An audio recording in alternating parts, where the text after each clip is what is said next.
Fire! 13 अप्रैल साल 1919 अमृतसर का जलियांवाला बाग मानवता को शर्मिंदा करती एक ऐसी घटना का गवाह बना जिसने हमेशा के लिए गोरे अंग्रेजों के चरित्र पर काला दाग लगा दिया। इसी दिन जनरल डायर ने हजारों मासूम निहत्थे हिंदुस्तानियों पर लगातार गोलियां चलवाई। यही नहीं, उन लोगों के भागने का तमाम रास्ते बंद कर दिए गए सिवाय मौत के।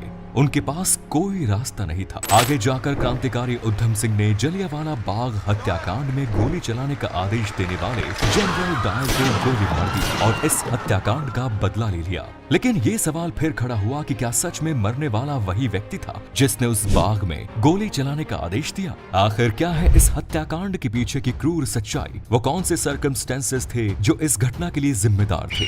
आज के इस हिस्से में हम जानेंगे दिल दहला देने वाली इस घटना की एक सच्ची घटना। हमारे साथ आखिर तक जरूर बने रहिएगा ताकि आज की पीढ़ी भी जान पाए कि आजादी उतनी भी सस्ती नहीं है जितनी आसानी से आज हम इसे एंजॉय कर रहे हैं।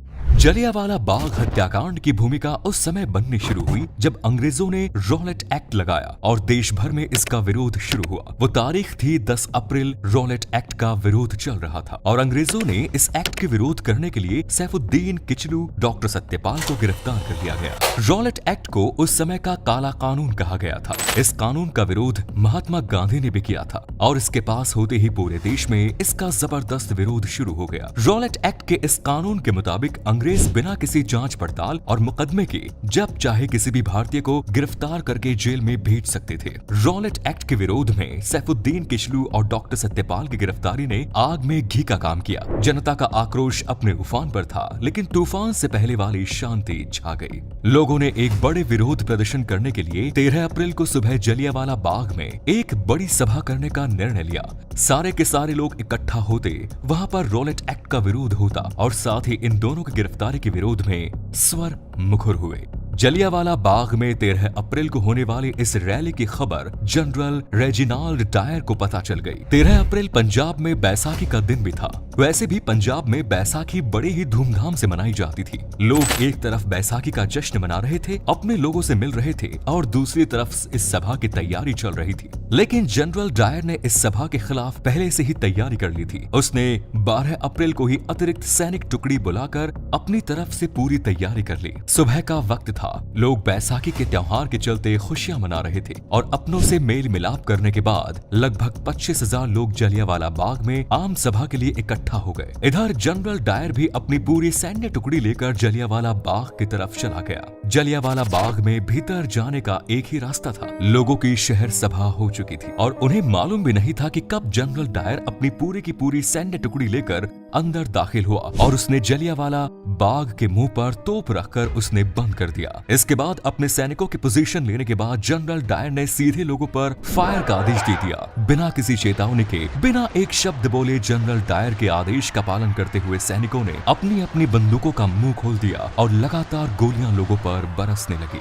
जलियांवाला बाग में जनरल डायर 50 राइफल और इतनी ही खुखरी लेकर पहुंचा था। इसका मतलब है कि वो पहले से डिसाइड करके आया था कि उसे क्या करना है। जवानों ने इस दौरान लगभग 10 मिनट में 1600 राउंड फायर किए। लोगों को न संभलने का मौका मिला और न बचकर भागने का। जवान बिना रुके लगातार फायरिंग कर रहे थे। जनरल डायर ने आदेश ही कुछ ऐसा दिया था। फायरिंग केवल बंदूक में गोली लोड करने के दौरान ही धीमी पड़ती थी, वरना यहाँ मौजूद जवान लगातार लोगों पर फायर कर रहे थे। लोगों में अफरा तफरी मच गई। वहाँ मौजूद महिलाएं, बच्चे, बूढ़े और जवान सभी अपनी अपनी जान बचाने के लिए वहाँ से भागने लगे। लोगों ने वहाँ मौजूद कुएं में कूदकर अपनी जान बचाने की कोशिश की, लेकिन कोई फायदा नहीं हुआ। कुछ लोग दीवार फांद कर भाग जाना चाहते थे, मगर उसका भी कोई फायदा नहीं हुआ। जनरल डायर के सैनिकों ने हर किसी को चुन चुन कर मारने की कसम खा रखी थी। बाग के जिस कुएं में कूदकर लोग अपनी जान बचाना चाह रहे थे, उसमें से 120 इंसानों की लाशें निकाली गई। वहाँ कुआं कूदकर मरने वाले लोगों के खून से भर गया। कुएं को आज भी खूनी कुएं के नाम से जाना जाता है और इतना ही नहीं, इस बाग की दीवारों पर आज भी उस समय की गोलियों के निशान निशान मौजूद हैं। लगातार 10 मिनट हुई इस अंधाधुंध फायरिंग के बाद जनरल डायर राक्षसों की तरह हंसता हुआ वहां से बाहर चला गया। इतना ही नहीं, अमृतसर की सड़कों पर जो भी भारतीय उसे नजर आता वो उसे भी गोली मार देता। मरने वालों को अपनी तोप के पीछे रस्सी से बांधकर घसीटता हुआ ले जाया गया। इस हत्याकांड के बाद अंग्रेज सरकार ने अपने आंकड़े जारी किए। उन आंकड़ों के मुताबिक इस नरसंहार में 379 लोगों की मौत हुई, लेकिन मरने वालों की असल संख्या कुछ और ही थी। हकीकत में इस हत्याकांड में हजारों लोगों की जान गई थी। इस दिल दहला देने वाली घटना ने पूरे देश को हिलाकर रख दिया। चारों तरफ इस घटना की निंदा होने लगी और इस घटना की जांच का जिम्मा लेफ्टिनेंट माइकल ऑडवायर को दिया गया। गोली चलाने वाले जनरल डायर ने अपनी सफाई में कहा कि गोली चलाना उसकी मजबूरी बन गई थी। उसे अपने कर्तव्य का पालन किया। अगर वो गोलियां नहीं चलवाता तो वहां मौजूद भीड़ उसे ही मार देती। ये मार्शल का उल्लंघन होता। लेफ्टिनेंट माइकल ओड्वायर, जो कि इस मामले की जांच कर रहा था, वो जनरल डायर के इस जवाब से संतुष्ट हुआ। आगे चलकर इस मामले की जांच लाहौर के हंटर कमीशन के द्वारा की गई। फाइनली इस मामले में जनरल डायर को सही माना गया और ब्रिटिश अधिकारियों ने उसे प्रमोशन दिया। लेकिन इसके साथ ही फाइनल रिपोर्ट में ये भी कहा गया कि जनरल डायर अब कभी इंडिया नहीं आएंगे और उन्हें ब्रिटेन में रहकर ही सर्विस करनी होगी। इस हत्याकांड के दौरान सरदार उधम सिंह जलियांवाला बाग में ही मौजूद थे। ये उनकी खुशकिस्मती थी कि वो इतनी गोलियां चलने के बावजूद भी बच गए, लेकिन उन्होंने कसम खाई थी कि वो इस हत्याकांड का बदला जरूर लेंगे। लेकिन इस हत्याकांड के मुख्य आरोपी जनरल डायर की साल 1927 में एक बीमारी के चलते मौत हो गई थी। लेकिन इस मामले की जांच करने वाला लेफ्टिनेंट माइकल ऑडवायर अभी भी जिंदा था। इधर उधम सिंह प्रतिशोध की आग में जल रहे थे। वो एक गरीब परिवार से थे। उन्होंने गदर पार्टी ज्वाइन की। उनके सिर से माता पिता का साया तो पहले ही उठ गया था, लेकिन उनका लक्ष्य तो माइकल ऑडवायर था, जो कि लंदन में था। जैसे ये जानकारी उन्हें मिली, वो लंदन जाने का जुगाड़ लगाने लगे। उन्होंने बढ़ई का काम करना शुरू किया और कुछ पैसे इकट्ठा करने लगे। पैसे इकट्ठा करके वो अमेरिका गए। अमेरिका के बाद वहां से लंदन पहुंच गए। लंदन में वो एक रेस्टोरेंट में काम करने लगे। रेस्टोरेंट में काम करते हुए पैसा जमा कर रहे थे ताकि एक पिस्टल खरीद सके।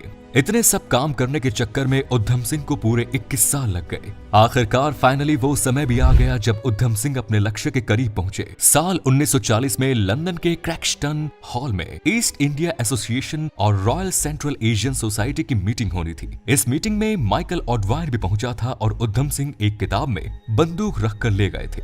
दरअसल किताब के पन्नों को उन्होंने बंदूक की आकृति के बीच से काट लिया था और उन्हीं के बीच में वो बंदूक छुपा कर ले गए थे। पंक्ति में सबसे आगे बैठे उधम सिंह माइकल ऑडवायर के आने का इंतजार कर रहे थे। जैसे ही माइकल ऑडवायर स्टेज पर आया, उधम सिंह ने 3 गोलियां उनके सीने में उतार दी।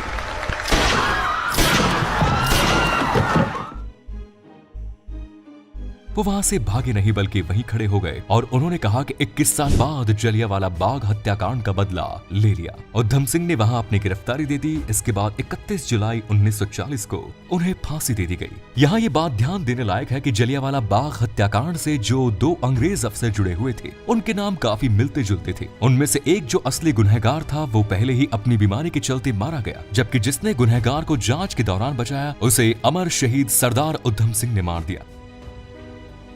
हमारी आजादी की लड़ाई में अनगिनत शहीदों ने अपने प्राणों की आहुति दी है। ये आजादी हमें बड़ी ही मुश्किल से मिली है। अब ये हमारा फर्ज है कि हम इस आजादी को हमेशा बनाए रखें। उम्मीद है ये वीडियो आपकी उम्मीदों पर खरा उतरा होगा। धन्यवाद।